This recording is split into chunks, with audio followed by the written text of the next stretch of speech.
Emmanuel Navon, bonjour Boker Tov. Bonjour. Voilà, merci d'être avec nous ce matin sur studioqualita.com. Une actualité, on va dire, diplomatique très chargée avec, nous voulions parler en priorité d'abord de cette rencontre entre Donald Trump et Benjamin Netanyahou d'hier soir. Et puis dans la nuit, on a appris qu'une nouvelle rencontre s'était déroulée, mais cette fois une rencontre aussi, on va dire, importante avec, entre Benjamin Netanyahou et le président égyptien Abdel Fattah al-Sisi. Alors, tout de suite à chaud, comment expliquer cette rencontre entre les deux hommes hier soir, dans la nuit?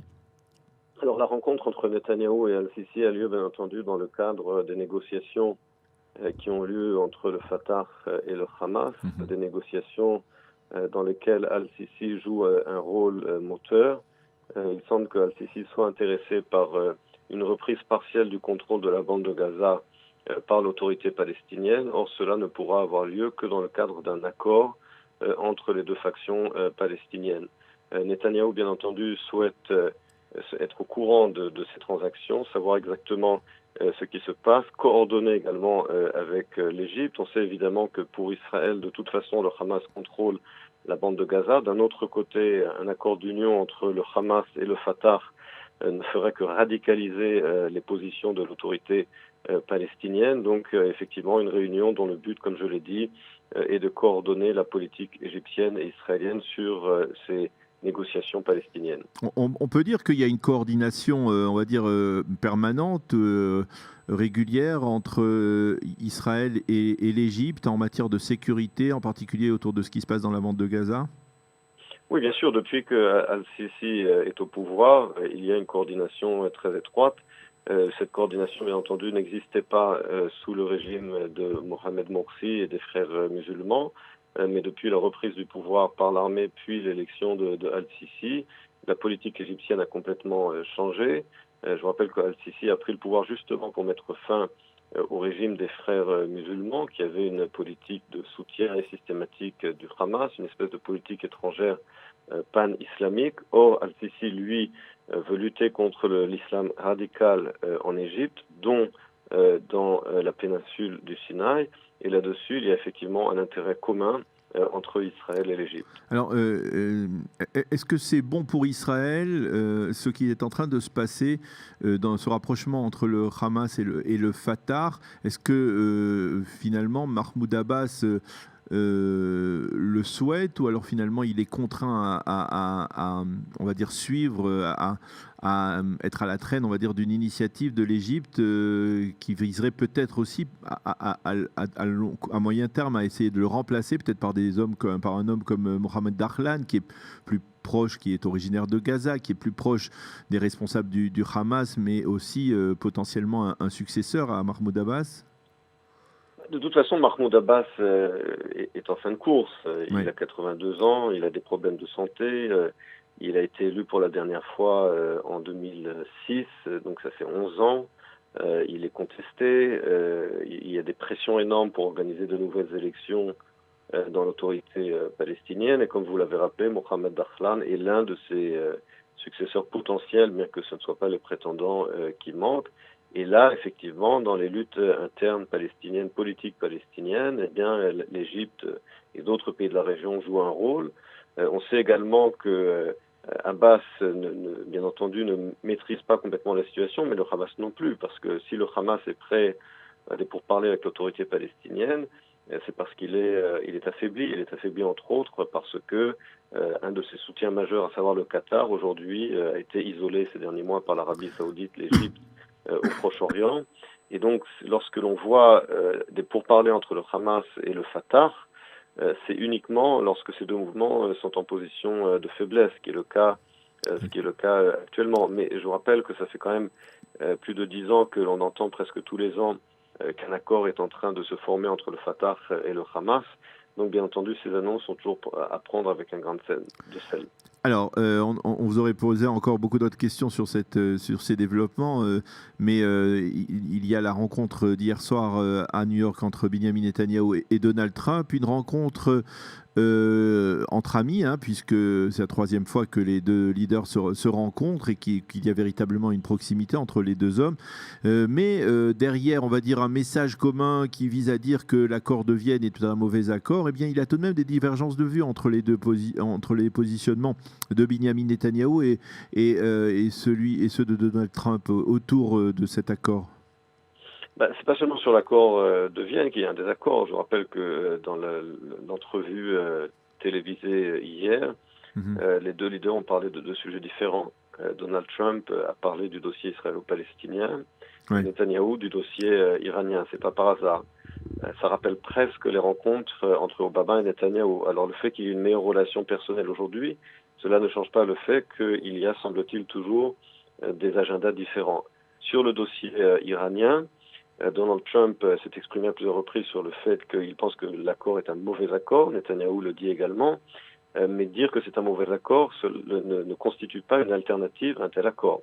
Je vous rappelle qu'il ne s'agit pas d'un accord bilatéral entre les États-Unis et l'Iran, mais d'un accord international multilatéral entre l'Iran et les membres permanents du Conseil de sécurité, plus l'Allemagne et l'Union européenne. Et lorsque Benjamin Netanyahou dit qu'il faut annuler cet accord ou au moins l'amender, il comprend bien cela. Il comprend bien que toutes les cartes ne sont pas entre les mains de Donald Trump.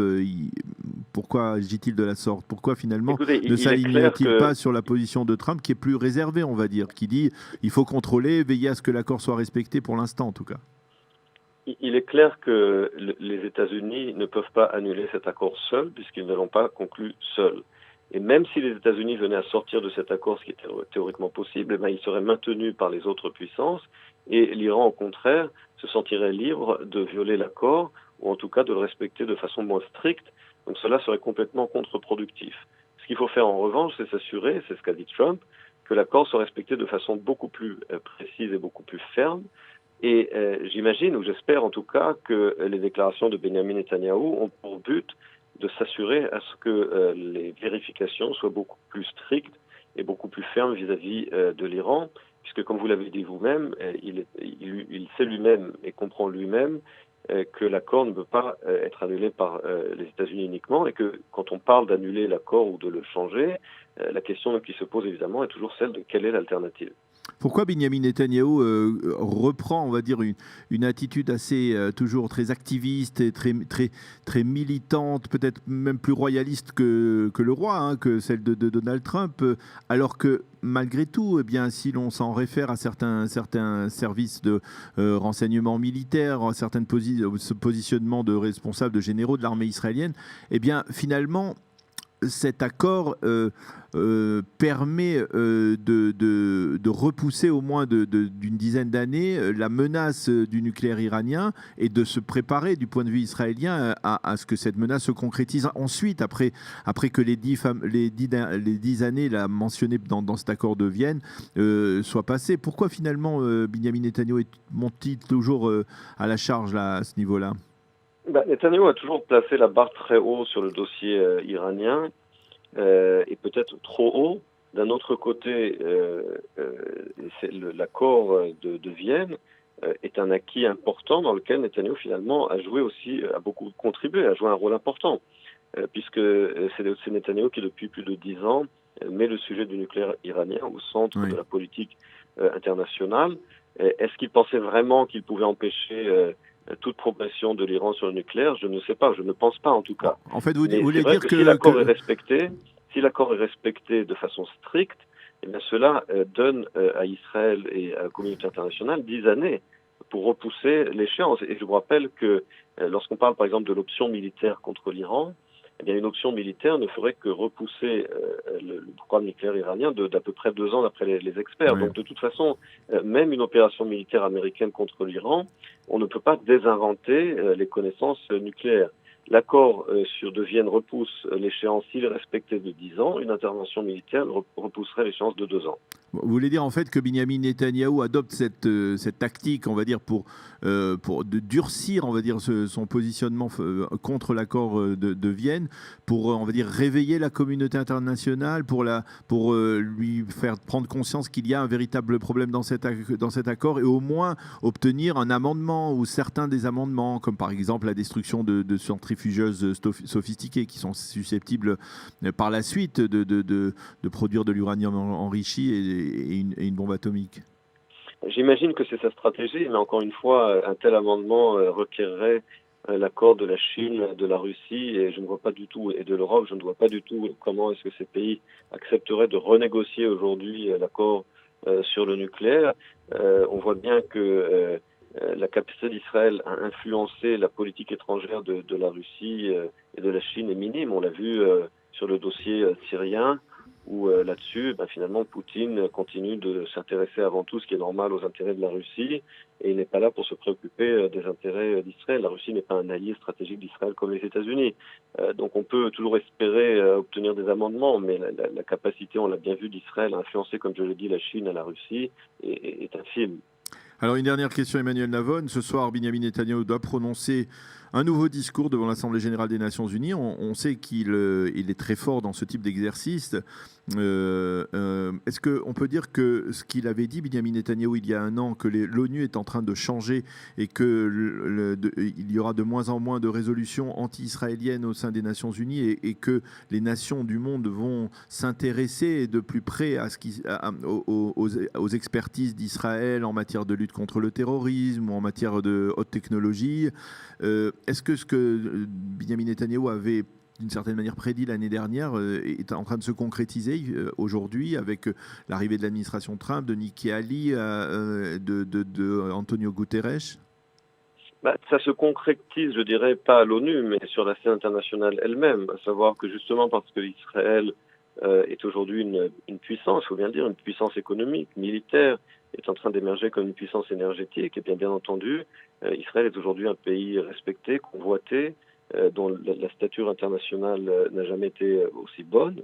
En revanche, à l'ONU, vous savez, l'ONU, c'est une organisation internationale.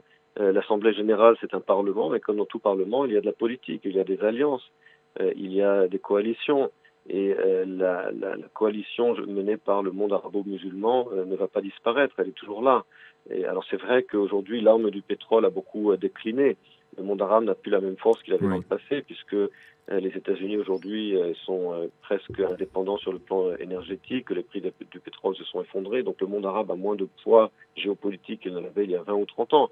Mais il n'en reste pas moins que dans les institutions de l'ONU, que ce soit l'Assemblée générale ou au soi-disant Conseil des droits de l'homme, il continue de contrôler les coalitions, d'où le nombre disproportionné de résolutions contre Israël. Donc oui, une amélioration sur le plan international, mais qui ne se ressentira pas dans les années proches à l'ONU elle-même.